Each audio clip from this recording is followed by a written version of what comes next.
Are you a family and your student athlete is playing travel baseball and you as a parent are trying to navigate the world of youth baseball? Do you realize the average youth baseball family is paying up to $5,000 a year to participate in youth sports?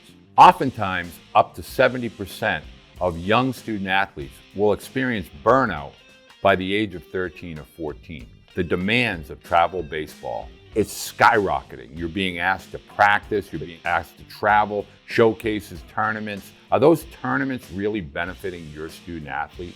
Is year-round play really helping your student athlete become better? Or is it causing pressure that's pushing young athletes to feel the stress and ultimately quit their sport at very, very young ages?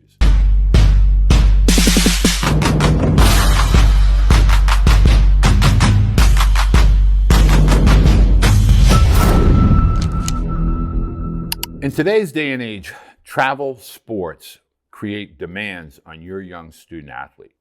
Skyrocketing in endless tournaments and showcases, events that really at the end of the day are meaningless with regard to development.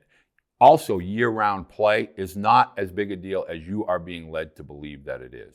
This only creates unnecessary stress and pressure on your student athletes. They tend to think that they're being pushed to do something that they may not be necessarily enjoying. Let's fix this with a proven 5-step plan to help your student athlete thrive, not only in youth sports, also youth baseball as well. You know, the biggest and first important step for you as a parent is to make sure you're choosing your teams wisely.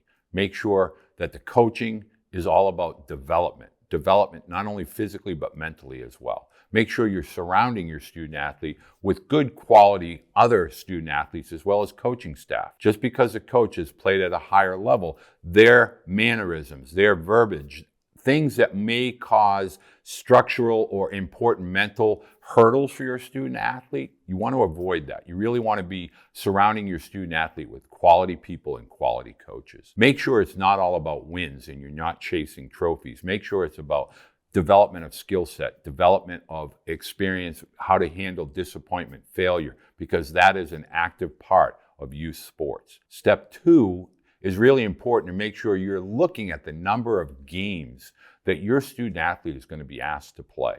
More is not necessarily better. Always try to find an environment for every game there are 2 practices. Trying to schedule 40, 50, 60, and even 70 games prior to the age of 13 is really overwhelming. Your student athlete is going to get exhausted, and it's not going to be an enjoyable experience. You really need to factor in rest times, down times, recovery. This will really help with regard to eliminating burnout risk. You want to make sure that your student athletes are pulling you to their games or their practices, and you're not trying to pull them to those games or practices.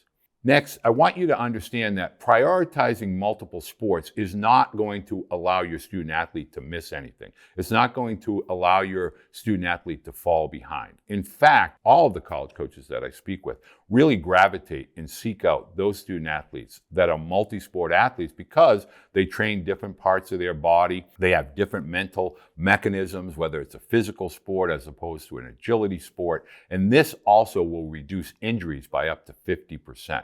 Allow your student athletes to try and participate in outside sports or outside activities that will allow them to develop both internally as well as externally with regard to mobility and agility. Next, budgets.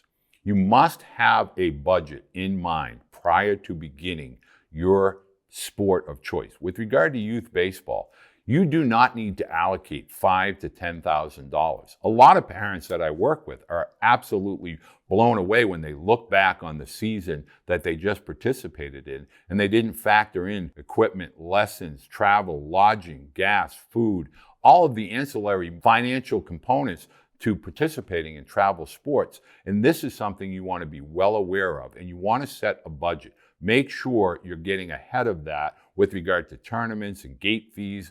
Ask those questions before you sign your student athlete for a specific team. Lastly, you really want to foster and encourage open talks, open dialogue with your student athlete. Really talk to them about, are they having fun? Do they like their coaches? Do they like their teammates? Are they enjoying this season today? Don't worry about last year. Don't ask questions comparing last year to this year. Really focus open dialogues. In fact, one of the greatest discussion points that I had as a dad was encouraging what I used to call locker room sessions. And locker room sessions for my boys meant on ride home, at the dinner table, in the living room, or anytime they wanted to call a locker room session, they could say anything to me without being penalized or grounded or anything like that. And it allowed them to be open and honest and say to me, Dad, I don't know if I like getting up early to go play hockey. Dad, I don't know if I like that particular coach. And we could have a discussion. Focus on the fun, and everything else will take care of itself. These steps are going to help you as parents allow your student athletes to avoid the pitfalls in all of the issues that are involved with youth sports with regard to confrontations with coaches, confrontations with officials, confrontations with parents that are participating with or against your student athletes and you as families.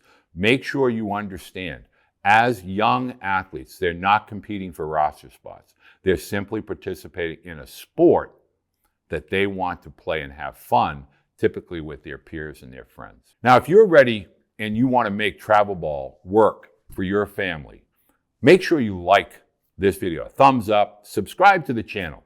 Tips like this I'm going to be sharing on a regular basis, and my hopes is to be able to share information with you as parents and you as student athletes to not only make your experience more enjoyable, but more productive so that you have the outcome that you're ultimately looking for after years of participating and you're looking to play at the high school, varsity level, or beyond. I will make sure I personally reply to any email or any message that comes in on the channel, and I want to say thank you for joining me today.